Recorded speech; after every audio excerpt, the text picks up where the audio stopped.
But with Congress going into recess this Friday and countless families still struggling to make ends meet, lawmakers are feeling the heat to make this deal happen ASAP. Joining me now from Dallas, Texas, financial expert and co-founder and chief strategist of GDP Advisors, Seth Denson. Seth, thank you so much for joining me. Be with you. Seth, Republicans and Democrats are still at odds on what's going to happen. Meantime, millions of Americans at home are wondering what's going to happen. I wanted to pick your brain on the stimulus check. I've heard people on both sides of this saying, well, number one, not necessary. Number two, it is necessary. So where do you stand on this? It's not necessary.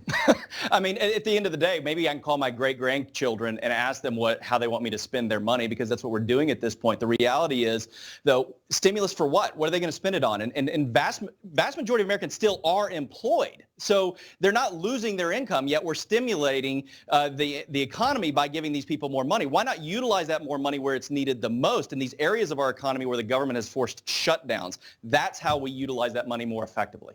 Well, but for like middle class families and, people who have lost work, you don't think that it would help at all?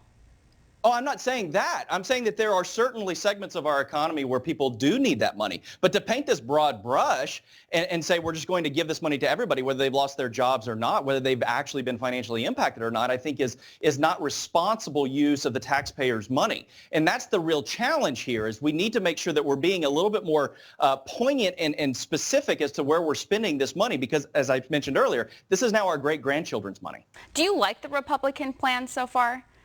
To cut the extra unemployment benefits down to $200 rather than the extra $600 a month? Yeah. I do think we need to start scaling that back. I speak to employers all the time who are telling me that they are having challenges trying to bring some of their employees back because they are making more money. And it's not just the amount that they're making, but it's also the fact that sometimes it does cost money to go to work. You mentioned, or I heard in the segment earlier, where they were talking about people's transportation costs, and there are things like that. So there are outlier costs, kids' daycare, all of those things. So there are challenges to getting people back to work that we need to address. And this is the challenge that we have when we're trying to press money quickly. And by the way, this is not an easy solution, but when we try to move fast and just send money out, we end up not utilizing it in the most effective way. Yeah. And businesses across the country are suffering, specifically the retail industry. Retail is suffering big time. We see a lot of stores that haven't opened. We see the stores that are trying to maintain the social distancing guidelines. And with all of that, it's just almost impossible to make ends meet. Well, it certainly is. Again, and I know that we're trying to balance this healthcare pandemic with the economy, and that's no easy task. And we certainly need to hear from all sides and be very methodical about how and when we reopen certain parts of our economy. But at the end of the day, it is reopening our economy that is going to solve this problem, not stimulus.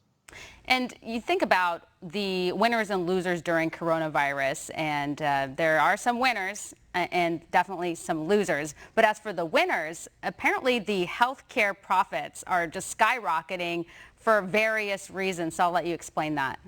Yeah, you wouldn't think so if you listen to their lobbyists, right? They're thinking that this has really been bad, but it's not. As a matter of fact, United Healthcare, for example, one of the nation's largest insurers, last quarter alone posted a $6.6 billion profit. Well, why is that? Well, we're paying our insurance premiums, but nobody's going and getting things done. And not to also mention that pharmacy benefit managers, which I was really pleased to see that the president is trying to do something about, Optum, which is owned by United Health Group, posted a 16.7% profit. So again, there are areas of our economy that are doing quite well. And I'm a free market capitalist. I'm all for them doing well, but let's not also on the same boat be taking stimulus money like we're seeing some of these hospitals that are posting massive profits doing as well. Yeah, and as you said, a lot of people are pushing off things that they think that they don't need right now, or if they're kind of sick, they're just going to wait it off. I'm just thinking, unless I'm like missing a limb, I'm not going to go to the hospital. I don't want to be exposed to potentially coronavirus. I mean, why would you go in? Well, that's right. It's a petri dish, right? I mean, yeah. You don't necessarily want to go step into that. And so, again, this is part of it. Now, that's going to have a backlog. So some of these, like medical manufacturers right now, which are not doing well, they will do well, I think, as we start to reopen and people start to go back to get these elective procedures done. But it is certainly one of those things where we need, going back to the first thing, the folks that are getting the stimulus money, not all of them need it. HCA Hospital is a perfect example of that, right? Posting massive profits this second quarter. We're almost out of time, but I really wanted to get your thoughts on TikTok really quick.